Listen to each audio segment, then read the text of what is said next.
Hello from Hamburg and welcome back to the SoundSupport Entertainment channel. Tim Wood from Vintage Audio Rentals here in Hamburg was here recently, and he brought 3 microphones for a singing session, a recording session I did here.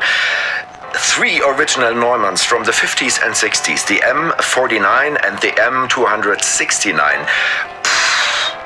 I've never seen them before so close, so if you want to see them too, stay tuned.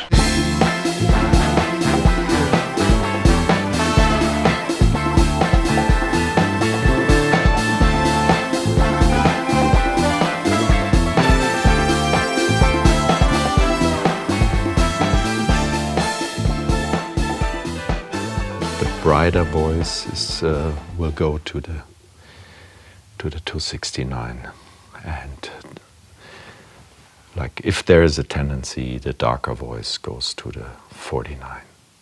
I could tell you that future comes one day at a time.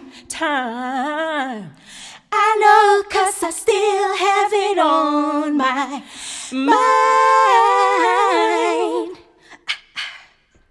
What you give is what you get. If you don't walk in the rain, you will never get wet. If you take the chance, you will always be on my mind. Yeah. The M49. Exactly. Now, I was just explaining the very early versions of the M49. The actual M49 as such was developed by the Nordwestdeutscher Rundfunk, the NWDR, which is now the NDR. They had a big developing department.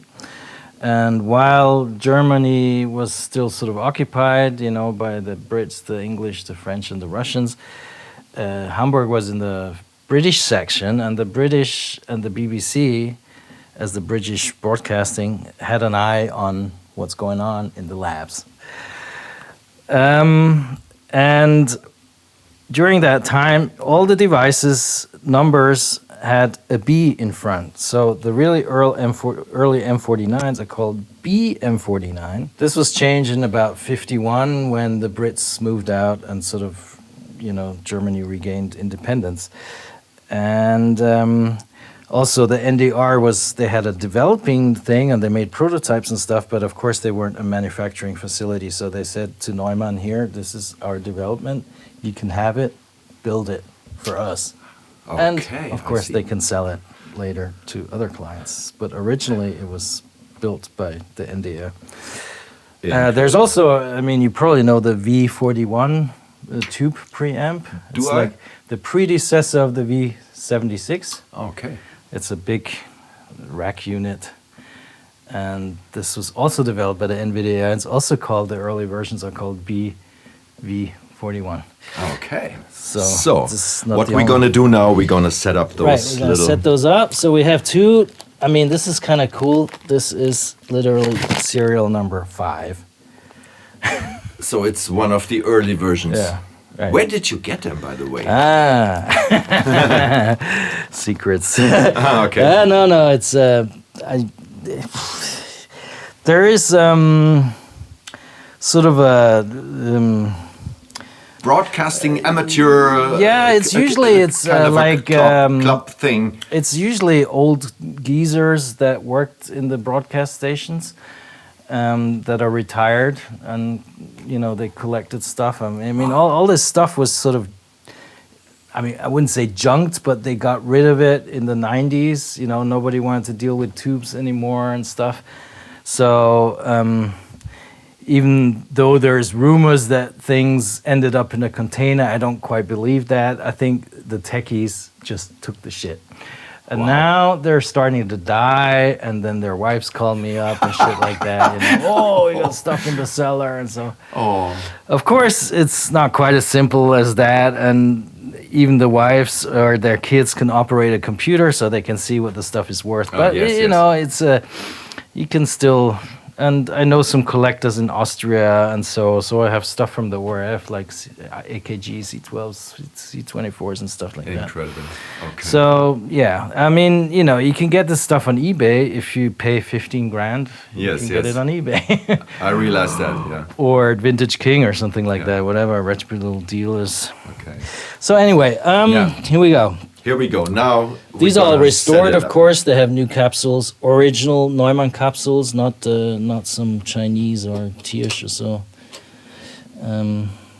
This capsule is still original. I would like to show it again. Yeah, sure. So as I said, this is a kind of U67 built for the German broadcast, which demanded a better tube than the EF86.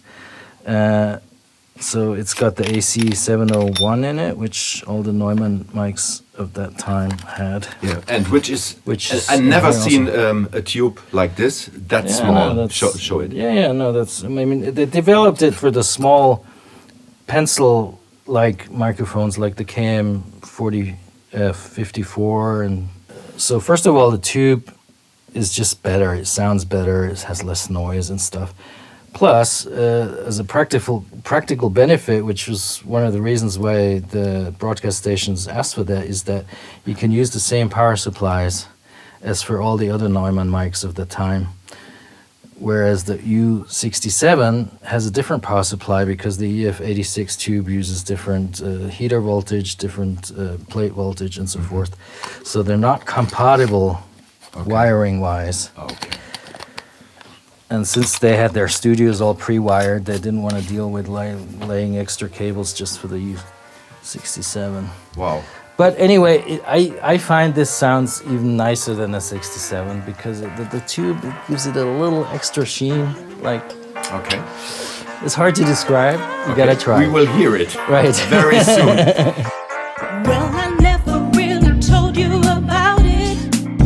You know, if I could, I would turn back time. I'm sure that you wouldn't doubt it.